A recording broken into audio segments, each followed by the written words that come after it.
안녕하세요, 산가람입니다. 오늘은 소나무랑 참나무랑 이렇게 혼재되어 있는 혼효림의 숲에 나왔습니다. 이맘때쯤 되면 소나무나 참나무 침엽수림과 화렵수림이 같이 있는 곳에 발생하는 젖버섯 속에 버섯이 한 종류 있습니다. 오늘 그 버섯을 만나보려고 하는데요, 잠시 후에 뵙겠습니다. 오늘 찾는 버섯이 여기 앞에 있는 것 같습니다. 여기는 아직 유균이고요. 그리고 여기도 아직은 유균입니다. 자, 그리고 여기는 노균입니다. 성장을 다해서 이제 퇴화하기 일부 직전의 그런 버섯입니다.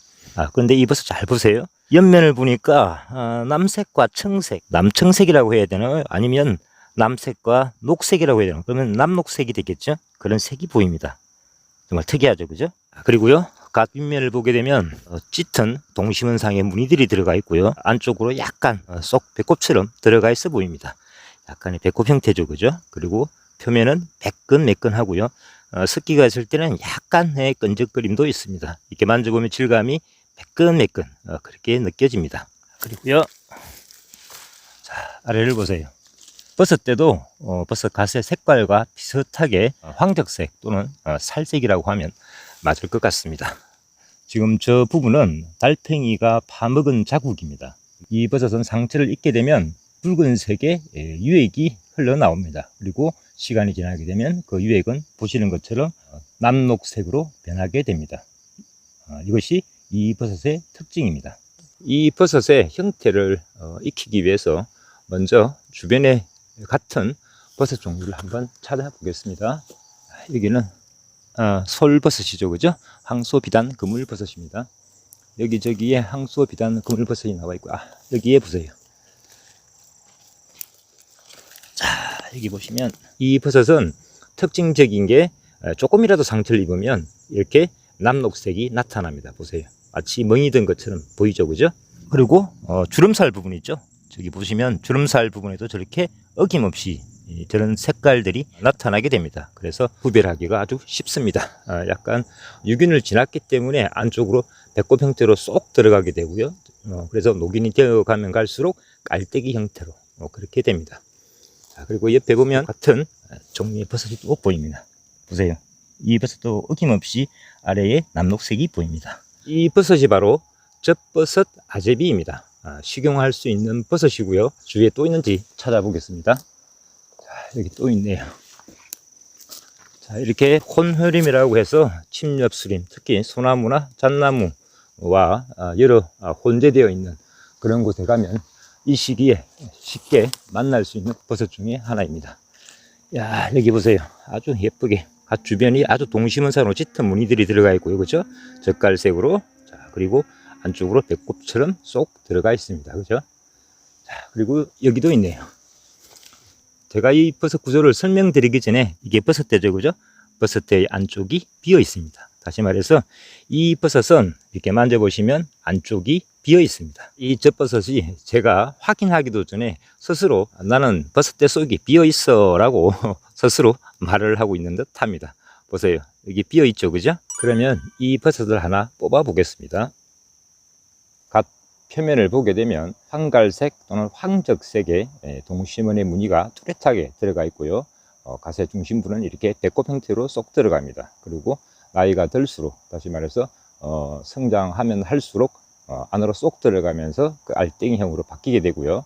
그러면서 상대적으로 갓은 위로 치켜들게 됩니다. 자, 그리고 제가 아까 말씀드린 것처럼 상처를 입으면 처음에는 붉은빛, 다시 말해서 적색의 유액이 흘러나오고요. 그것이 시간이 지나면 이렇게 남녹색 또는 남청색처럼 보이는 것으로 변하게 됩니다. 변색을 한다는 이야기죠, 그죠? 그리고요, 버섯대에서도 갓의 색깔과 똑같은 그런 색을 볼 수 있습니다. 자, 그리고요, 조금 전에 말씀드린 것처럼 버섯대 속은 비어 있습니다. 그렇기 때문에 부서지기 쉽습니다. 자, 그런 특징을 가지고 있습니다. 그리고 제가 이 젖버섯 아제비 변색을 한다고 말씀을 드렸는데요.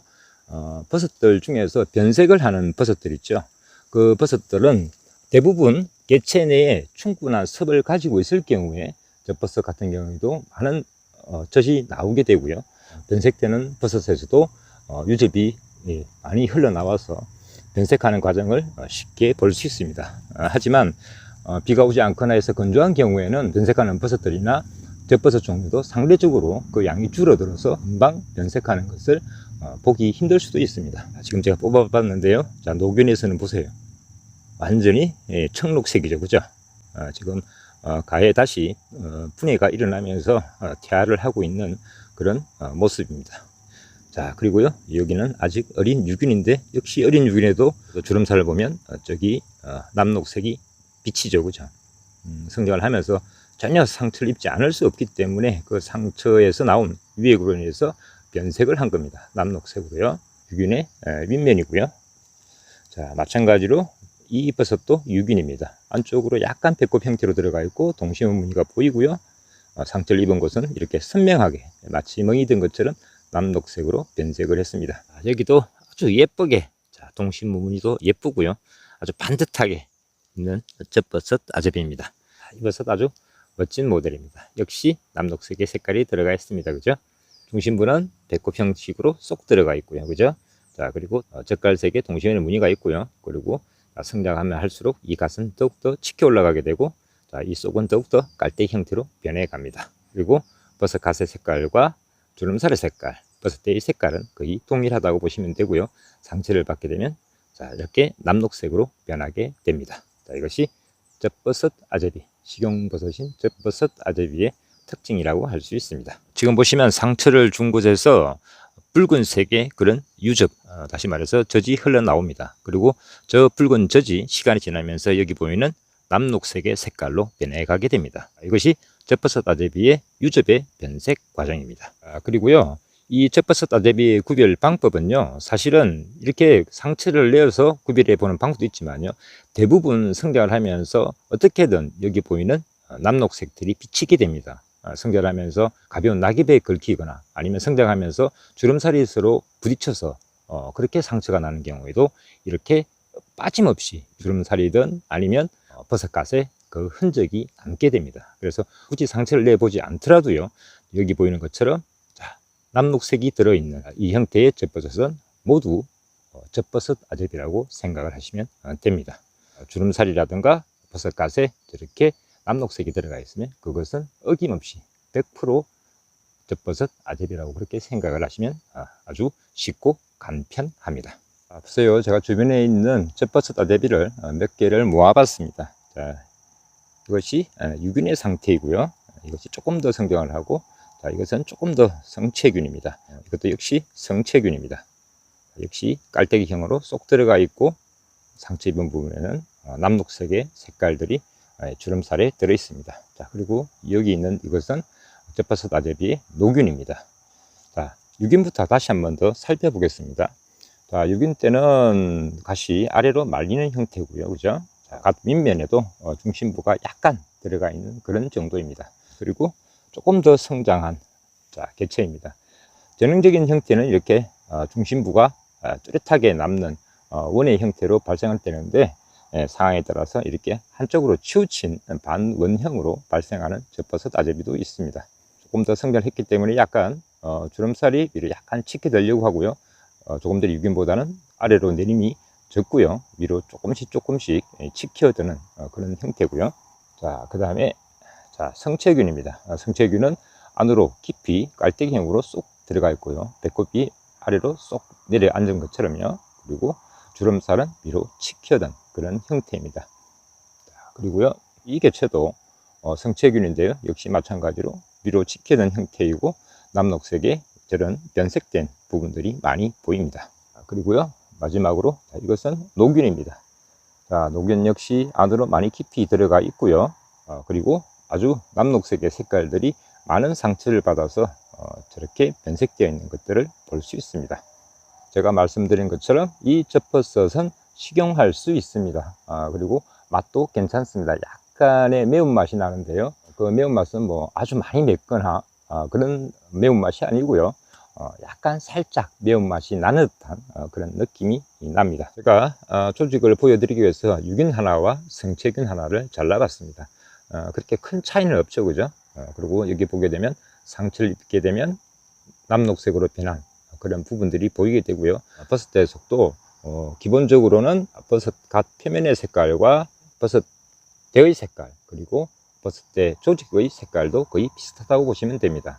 자, 근데 지금 현재 여기 붉게 보이는 것은 상처를 입었기 때문에 붉은 유액이 흘러나와서 지금 붉게 보이는 거고요. 시간이 지나면서 자, 여기 보이는 것처럼 이렇게 남녹색으로 변해 갈 겁니다. 자, 그리고 버섯대 속은 원래 태생적으로 버섯대 속이 스펀지 형태처럼 아주 무른 그런 형태입니다. 그래서 거의 유균 때부터 속이 이렇고요.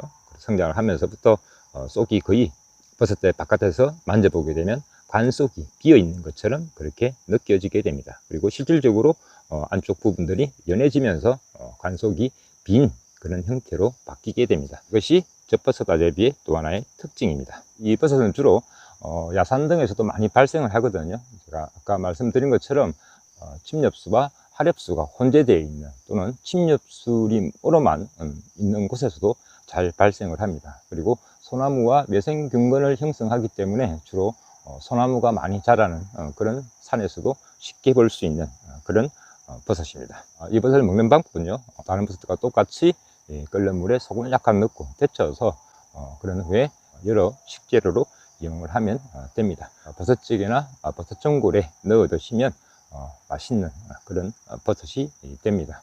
그리고 데치기 전에는 조직이 아주 연해서 잘 부서지기 쉽습니다. 하지만 물에 데치게 되면 그 조직이 조금 더 탄력을 가지게 되면서 덜 부서지고 버섯찌개 등에 넣더라도 그런 쉽게 부서지는 그런 단점은 없어지게 됩니다. 오늘은 이렇게 야산 등에서도 쉽게 발견할 수 있고 또 물이 지어서 나타나는 젖버섯 속의 젖버섯 아제비에 대해서 알아보았습니다. 오늘 영상은 여기서 마치도록 하겠습니다. 유튜브로 건강한 세상을 꿈꾸는 약용연구 실천가 산가람이었습니다. 시청해 주셔서 감사합니다. 늘 건강하세요.